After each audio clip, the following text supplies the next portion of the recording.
भारत में उत्तराखंड की पहाड़ियों पर रुद्रप्रयाग जिले में समुद्र तल से 11,755 फीट ऊपर हिमालय की गोद में स्थित केदारनाथ मंदिर हिंदुओं की आस्था का प्रमुख केंद्र है। भगवान शिव को आराध्य देव मानकर इस मंदिर में प्रतिवर्ष हजारों लाखों श्रद्धालु यहाँ पहुंचते हैं।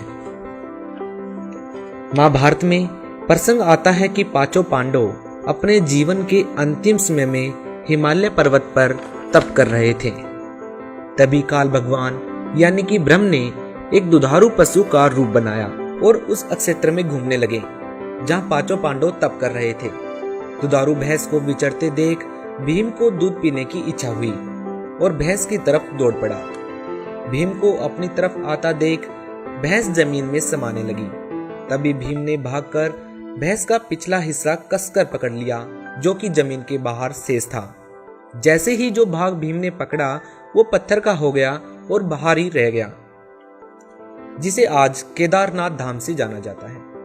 उस भैंस अथवा पशु का जो सिर वाला भाग था वो नेपाल में निकला, जिसे आज पशुपतिनाथ से जाना जाता है। लेकिन विचारणीय विषय ये है दोस्तों कि क्या इन स्थानों की पूजा करना सही है? क्या इन स्थानों पर जाने से मोक्ष मिल जाएगा? इन सवालों के जवाब जानने के लिए आपको गहराई से सोचना होगा और अपने उन सद्ग्रंथों को उठाकर देखना होगा जिनमें हमें ज्ञात होगा कि क्या साधना करनी है और क्या साधनाएं त्यागने योग्य हैं। चूंकि हम हिंदू धर्म में प्रचलित साधनाओं की बात कर रहे हैं तो अपने पवित्र ग्रंथ गीता जी को पढ़ेंगे और निष्कर्ष निकालेंगे कि केदारनाथ यात्रा करना भक्ति मार्ग और मोक्ष प्राप्ति में सहायक है या नहीं। श्रीमद् भगवद गीता अध्याय नंबर 7 का हम श्लोक नंबर 14 पढ़ा है। क्योंकि यह अलौकिक अर्थात अति अद्भुत त्रिगुण में मेरी माया ब्रह्मा विष्णु महेश के द्वारा फैलाया हुआ जाल बड़ा खतरनाक है, दुस्तर है। जो प्रभु मुझको यानी ब्रह्म की साधना करते ये इनसे ऊपर उठ जाते हैं, तर जाते हैं। 15वें श्लोक में कहा कि माया के द्वारा जिनका ज्ञान हरा जा चुका है, ओए होए, जो ब्रह्मा विष्णु महेश से ऊपर किसी की जिसकी बुद्धि उठती नहीं वहीं तक सीमित है, जिनका ज्ञान वो असुर स्वभाव राक्षस स्वभाव को धारण किए हुए मनुष्यों में नीच और दूषित करने वाले मूढ़ लोग मूर्ख मुझको नहीं भजते। पुण्यात्माओं, इस गीता के पढ़न मात्र से मोक्ष बताया करते, इसमें लिखे मात्र कराएंगे जब होगा मोक्ष तय। जो इसमें लिखा है ऐसे करेंगे तभी मोक्ष होगा। उसकी जानकारी आपको दी जा रही है कि इसमें यह लिखा है ऐसे करना चाहिए, 2 अक्षर की बात है। गीता जी के अध्याय नंबर 3 में स्पष्ट लिखा है कि मनमाना आचरण करने से आपको मोक्ष की प्राप्ति नहीं हो सकती। इन लोक लुभावनी पूजाओं को करने के पीछे आखिर स्वार्थ किसका है, हमें यह भी जानना होगा।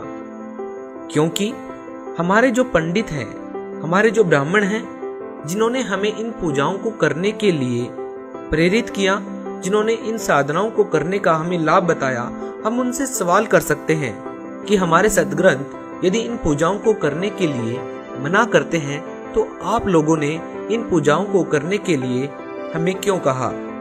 तो आज ये स्पष्ट हो गया कि हमारे जो सद्ग्रंथ हैं वो किसी भी तीर्थ स्थान पर जाने के लिए, किसी भी प्रकार का व्रत करने के लिए या श्राद्ध निकालने के लिए बिल्कुल मना करते हैं।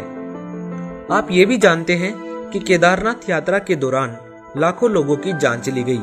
यदि ये साधना शास्त्र के अनुसार होती तो उन श्रद्धालुओं को भगवान मृत्यु उपरांत भी अवश्य लाभ देते। लेकिन ये साधना शास्त्र विरुद्ध है तो केवल वो श्रद्धालु पाप के भागी ही बने और परमात्मा से प्राप्त होने वाले लाभ से वंचित रह गए। दोस्तों, कहा जाता है कि 400 साल तक ये मंदिर बर्फ में दफन रहा और समय के बवंडर में कहीं खो गया। उसके बाद मान्यता ये हुई कि 508 ईस्वी में जन्मे शंकराचार्य ने इस मंदिर का निर्माण करवाया, जिन्होंने इसी मंदिर के पीछे समाधि ले ली। लगभग 10वीं सदी को मालवा के राजा भोज ने इसका पुनर्निर्माण करवाया था। दोस्तों, इस मंदिर के कपाट सर्दियों में बंद कर दिए जाते हैं। तो क्या यहाँ ये कहना उचित होगा कि लगभग 3-4 महीने भगवान के दरवाजे भक्तों के लिए बंद हो जाते हैं? शायद ऐसा कहने भर से लोगों की आस्थाओं को ठेस पहुंचना लाजमी है, लेकिन क्या सच से मुंह फेरना और अज्ञानता में जीना आत्मा को ठेस पहुंचने से कहीं ज्यादा पीड़ादायक है?